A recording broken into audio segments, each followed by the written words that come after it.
Universitas Sains dan Teknologi Komputer Stekom punya modal besar berupa ide-ide baru yang dapat direalisasikan dalam menjalankan industri kreatif. Bagi semua mahasiswa Universitas Stekom harus memiliki skill dan kompetensi untuk bisa produktif dan bersaing di tingkat global. Universitas Sains dan Teknologi Komputer dapat dimanfaatkan sebesar-besarnya bagi generasi muda untuk memperoleh kesempatan memasuki dunia kerja, berkarya, dan berinovasi untuk pembangunan, terutama di sektor ekonomi. Universitas Stekom memegang peranan yang sangat penting dalam pengembangan aspek kewirausahaan, khususnya untuk UMKM masa depan yang berbasis pada kreativitas dan inovasi teknologi. Universitas Sains dan Teknologi Komputer Semarang berani mengambil peluang dan berinovasi dalam mengembangkan kewirausahaan dan perdagangan digital di tanah air. Universitas Sains dan Teknologi Komputer mampu melahirkan lulusan yang memiliki kompetensi yang dibutuhkan dunia kerja hari ini, sehingga lulusan kampus dapat langsung diserap dunia kerja. Universitas Sains dan Teknologi Komputer atau Universitas Stekom merupakan salah satu perguruan tinggi terkemuka di Jawa Tengah yang berpusat di Semarang. Berdiri lebih dari 37 tahun dan memiliki 8 kampus cabang dan 1 gedung pusat karir yang tersebar di berbagai kota di Jawa Tengah. Tunggu. Kayaknya kita langsung aja deh ngeliatin fasilitas yang ada di Universitas Stekom ini. Yuk ikutin kita. Ayo.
Kuliah sambil bekerja atau bekerja sambil kuliah merupakan kebanggaan bagi 6.000 lebih mahasiswa aktif Universitas Stekom.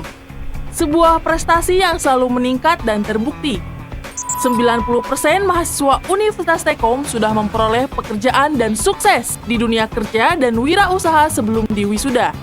Metode pembelajaran hybrid blended learning dan sistem layanan kemahasiswaan full online system (LMS) Learning Management System mempermudah dan menghemat waktu mahasiswa dalam mendapatkan layanan akademik dan memperdalam ilmunya. Universitas Stekom juga memiliki kerjasama eksklusif dengan Toploker.com, platform pencari kerja yang mendapat penghargaan juara 1 Startup for Industry 2022 dari Kementerian Perindustrian. Lebih dari 100.000 perusahaan di Indonesia tergabung di Toploker.com dan ribuan lowongan kerja setiap hari. Baru dan terupdate dari berbagai wilayah di Indonesia tersedia secara eksklusif di akun setiap mahasiswa, memberikan lebih banyak pilihan harapan dan peluang kesempatan kerja yang pasti bagi seluruh mahasiswa Universitas Stekom. Kegiatan rutin virtual job fair setiap bulan juga ikut menciptakan budaya dan semangat kerja yang positif untuk memperluas jaringan persahabatan pertemanan yang bermanfaat, menyenangkan bagi diri kalian dan masa depan kalian. Universitas Tekkom juga aktif bekerja sama secara internasional dan berteman baik dengan berbagai universitas terkenal mancanegara. Tidak main-main, lebih dari 83 universitas luar negeri dari 40 negara selalu aktif berkegiatan bersama dengan melibatkan mahasiswa-mahasiswa Universitas Tekkom yang menyenangkan. Prestasi nasional dan internasional dari tahun 2021 tidak sedikit. Di antaranya,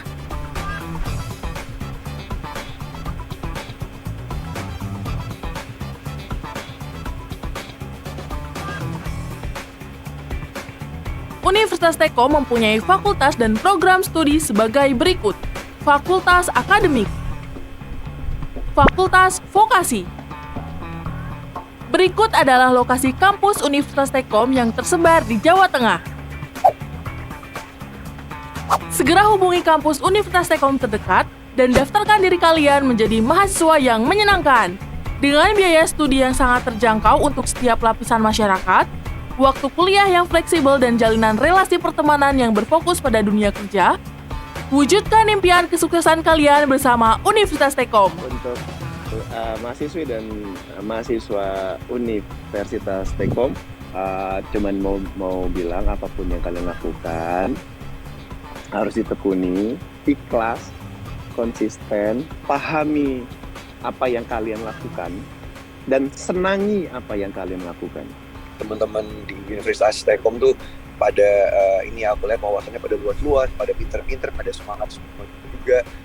Insya Allah kita bisa menjadi kebanggaan buat orang tua kita dan juga kebanggaan buat bangsa kita ini. Halo mahasiswa Tekkom, salam kenal semuanya.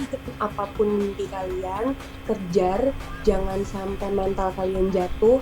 Apapun yang kalian lihat, apapun yang kalian dengar, itu jangan terlalu kalian pedulikan yang buruk-buruk. Pokoknya stay fokus dengan apa yang mau kalian kerjakan, apa yang mau kalian kejar. Kalau kita bisa melawan rasa malas, itu sudah pasti kita bisa menang dan sudah pasti kita sukses. Karena apa? Itu semua bergantung pada diri kita sendiri dan mindset kita sendiri gitu loh. Jadi attitude kita itu harus baik-baik biar orang-orang juga membicarakan kita dengan yang baik-baik gitu. Itu yang membuat aku alhamdulillah sejauh ini bisa bertahan di entertain gitu.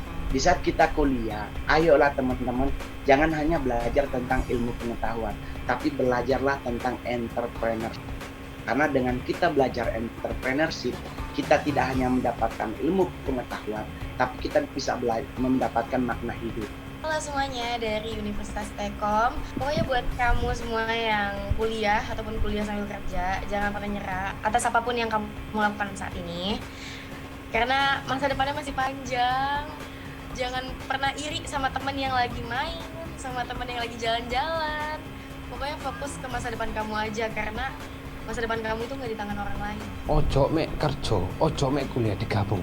Kerja sambil kuliah, kuliah sambil kerja. Ngono iki. Universitas Tekkom, Universitas Tekkom, Universitas Tekkom. Universitas Tekkom.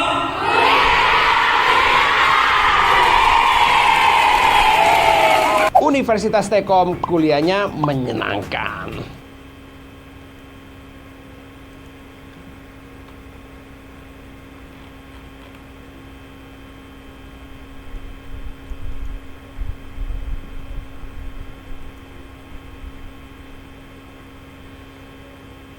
Bismillahirrahmanirrahim. Assalamualaikum warahmatullahi wabarakatuh. Salam sejahtera untuk kita semua. Yang saya hormati mahasiswa dan mahasiswi Universitas Tekkom Semarang dan sekitarnya. Salam sejahtera untuk kita semuanya. Semoga mahasiswa dan mahasiswi dalam keadaan sehat sehingga bisa mengikuti program hari ini dengan baik. Baik, sebelum program hari ini kita mulai, kita berdoa dahulu. Semoga diberi mudah dan panjang berdoa dimulai. Alhamdulillah Rabbil alamin, wassalatu wassalamu ala alihi washabihi wabarakatuh. Segala puji syukur kita panjatkan kepada Gusti Allah Segala, sehingga kita bisa bertemu kembali dalam mata kuliah hari ini ya, mata kuliah perpajakan. Baik, dalam mata kuliah hari ini nanti kita akan bahas yaitu tentang tarif pajak.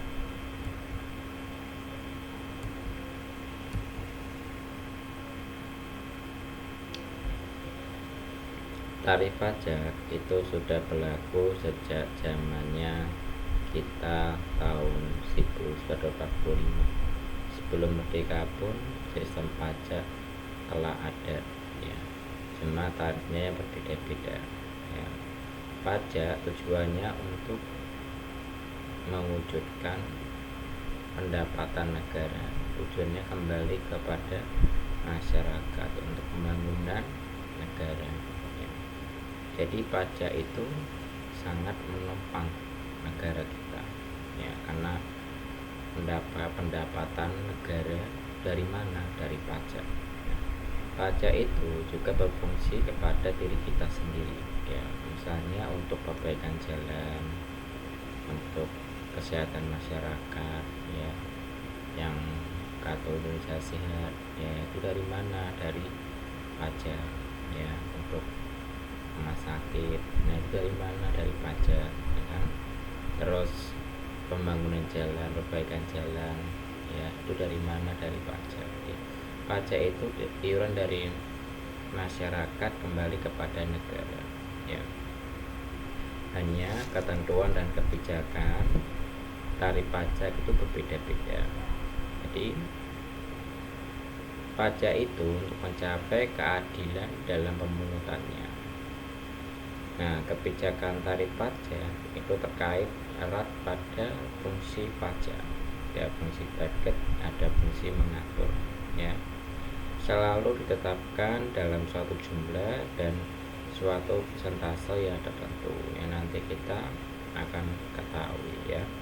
Nah, tarif pajak itu ada tarif tetap, ada tarif proporsional, ada tarif progresif dan tarif degresif ya. Itu adalah tentang tarif pajaknya. Nah, tarif tetap itu yang perlu kita ketahui bahwasannya tarif yang besarnya merupakan jumlah tetap, jadi tidak berubah walaupun jumlah yang dijadikan dasarnya pengenaan pajaknya berubah ya. Pada dasarnya pengenaan pajak itu apabila melebihi sampai 5 juta maka tarifnya adalah 1.000. Jika 10 juta 1.000 ya, 15 juta 1.000 dan 20 juta itu 1.000. Itu adalah tarif tetap ya. Nah, selanjutnya ada tarif proporsional. Nah, jadi tarif yang berupa persentase tetap itu tidak berubah ya, tetapi jika jumlah yang menjadi dasar pengenaannya pajak berubah maka jumlah pajak yang harus dibayarkan juga berubah. Misalnya dasar pengenaan pajak itu ada 5 juta, tarif pajaknya 10%, maka jumlah pajaknya yang dibayarkan adalah 500.000. Apabila dasar pengenaan pajaknya 10 juta, tarifnya adalah 10%, maka jumlah pajaknya yang dibayarkan adalah 1.000 ya, 1 juta.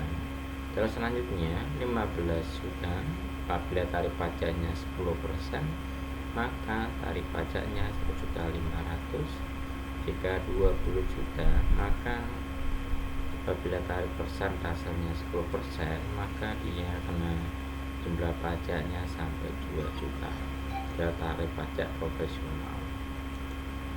Nah, selanjutnya ada tarif progresif. Jadi tarif yang persentasenya semakin meningkat apabila jumlah yang dijadikan dasar pengenaan pajaknya meningkat, yaitu dasar pengenaan pajaknya 5 juta dikalikan tarif pajak 10%, maka jumlah pajaknya 500.000. Nah, apabila dasar pengenaan pajaknya 10 juta, maka tarif pajaknya 11%, jadi menjadi jumlah pajaknya 1.100.000. Nah, kalau dasar pengenaan pajaknya 15 juta, maka tarif pajaknya adalah 12%, jadi jumlah pajaknya adalah 1.800.000, terus 20 juta dari pajaknya 13% menjadi 2.600.000. Nah, tarif progresif profesional itu tarif yang persentasenya pemungutannya semakin naik apabila jumlah yang menjadi dasar pengenaan pajaknya naik. Jadi kenaikan persentasenya tersebut tetap. Di dasar pengenaan pajaknya 5 juta, 10%-nya. Kalau 5 juta dia tarif pajaknya 10%, maka kenaikan tarifnya 0. Ya. Nah, apabila pengenaan pajaknya 10 juta, maka tarif pajaknya 11%. Jadi kenaikan tarifnya adalah 1%. Yang 15 juta tarif pajaknya 12%, maka kenaikan tarifnya adalah 1%. Nah, 20 juta tarif pajaknya 13%, maka kenaikan tarifnya adalah 1%. Nah, di sini ada tarif progresif. Ya. Progresif, ya, itu tarif yang persentasenya semakin meningkat.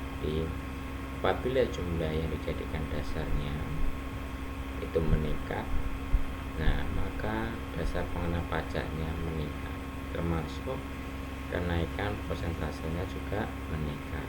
Nah, contohnya dasar pengenaan pajaknya 5 juta, maka tarifnya 10%. Jadi kenaikan tarifnya 0. Apabila dasar pengenaan pajaknya 10 juta, maka tarif pajaknya 11%. Dia kena kenaikan tarif 1%. Terus yang 15% itu 12,5, jadi 1,5. Yang 20 juta 15%-nya menjadi 2,5%. Ya, itu adalah tentang tarif progresif. Ya, di tarifnya itu berbeda-beda ya dengan tarif yang tadi yang kita jelaskan. Maka setiap tarif itu berbeda-beda tipenya. Ya, sistemnya beda-beda. Selanjutnya ada sistem tarif progresif degresif. Jadi tarif yang persentasenya semakin meningkat apabila jumlah yang dijadikan dasar pengenaan pajaknya meningkat. Jadi kenaikan persentasenya juga akan menurun. Jadi, dasar pengenaan pajaknya 5 juta, maka tarif pajaknya dia menjadi 10%. Nah, kenaikan tarifnya 0. Nah, 10 juta jadi 12,5%, maka 2,5%. Ya, jadi kalau tarif dasar pengenaan pajaknya dia 15 juta, maka dia tarif pajaknya adalah 14,5. Jadi kenaikan tarif adalah 2%. Jadi selanjutnya ada 20 juta, tarif pajaknya 16%, maka dia 1,5% tarifnya. Nah, selanjutnya di sini ada tarif progresif. Di tarif yang persentasenya semakin menurun apabila jumlah yang dijadikan dasar pengenaan pajaknya juga naik. Itu ada dasar pengenaan pajaknya apabila dia 5 juta, maka tarif pajaknya adalah 10%. Jadi jumlah pajaknya di sini 500.000. Terus apabila dasar pengenaan pajaknya 10 juta, maka dia 9% menjadi 900.000 ya. Terus selanjutnya ada yang 15 juta, maka tarif pajaknya 8% menjadi 1.200.000. Yang 20 juta 27%-nya menjadi 1.400.000. Itu adalah kalau kita dari sistem pajaknya menggunakan sistem degresif. Jadi persentasenya semakin menurun apabila jumlah dijadikan dasar pengenaan pajaknya naik. Selanjutnya di sini ada tarif degresif proporsional. Jadi tarif yang persentasenya semakin menurun sesuai dengan meningkatkan dasar pengenaan pajaknya, dan selisih perubahan tarifnya tetap. Di dasar pengenaan pajaknya itu 20 juta, maka tarifnya adalah 30%. Jadi jumlah pajaknya adalah 6 juta ya. Terus 30 juta di tarif pajaknya 25% menjadi 7.500. yang 50 juta tarif pajaknya 20% menjadi 10 juta, yang 70 juta tarif pajaknya 15% di 10.500.000. Nah, itu adalah tarif progresif proporsional. Selanjutnya ada tarif progresif, ya, itu tarif yang persentasenya semakin menurun sesuai dengan meningkatnya dasar pengenaan pajaknya. Di selisih tarifnya semakin meningkat. Di dasar pengenaan pajaknya itu 20 juta, di tarif pajaknya adalah 40%, di jumlah pajaknya adalah 8 juta, ya. Terus yang 30 juta itu tarif pajaknya 35% menjadi 10.500.000, ya. Terus ada dasar pengenaan pajaknya 50 juta, itu tarif pajaknya sampai 25%, di jumlah pajaknya 12.500.000. Yang selanjutnya dasar pengenaan pajaknya 70 juta, maka tarif pajaknya adalah sampai 10%, maka dia jumlah pajaknya adalah sampai 7 juta. Itu adalah kalau menggunakan tarif progresif. Jadi untuk mahasiswa dan mahasiswi ini akan mengetahui bahwasannya itu sistem pajak itu tarifnya berbeda-beda tergantung tipe tarifnya yang menggunakan apa, yaitu ada yang menggunakan progresif, ada yang menggunakan tarif progresif. Jadi itu berbeda-beda dari peraturan yang berlaku untuk pajak itu berbeda-beda. Jadi kita harus memahami dahulu, ya. Kalau misalnya wajib pajak mahasiswa, apabila mahasiswa sudah bekerja, ya, sudah bekerja, apabila penghasilannya di bawah PTKP, penghasilan tidak kena pajak, maka ya mahasiswa tidak perlu ditakutkan bahwasannya kalau penghasilan kita di bawah ketentuan penghasilan tidak kena pajak, maka penghasilan kita di laporan utama kita nih, ya, tidak perlu ditakutkan untuk mahasiswa dan mahasiswi, ya. Nah, di sini ada tarif progresif. Jadi tarif yang persentasenya semakin menurun disesuaikan dengan meningkatnya dasar pengenaan pajak dan selisih perubahan tarifnya semakin menurun. Jadi apabila dasar pengenaan pajaknya 20 juta, maka tarif pajaknya 40%, di jumlah pajaknya sampai 8 juta. Dasar pengenaan pajaknya 30 juta, maka tarif pajaknya 25%, di jumlah pajaknya 7.500. Ada akhirnya dasar pengenaan pajaknya 50 juta, maka tarif pajaknya 15%. Ya, kena jumlah pajak 7.500, yang 70 juta kena tarif pajaknya 10%, maka dia kena 7 juta. Nah, terima kasih. Apabila nanti ada yang mau ditanyakan, nanti bisa ditanyakan di chat grup, boleh ya, nanti bisa ditanyakan atau chat pribadi itu.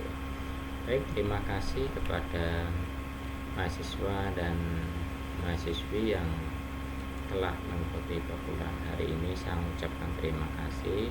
Salam sejahtera untuk kita semuanya. Assalamualaikum warahmatullahi wabarakatuh.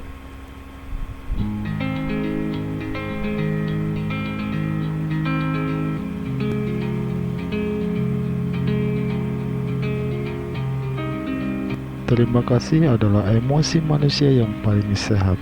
Makin kamu mengungkapkannya, rasa terima kasih atas apa yang kamu miliki, makin besar kemungkinan kamu akan memiliki lebih banyak lagi untuk mengungkapkan rasa terima kasih. Terima kasih atas perhatiannya.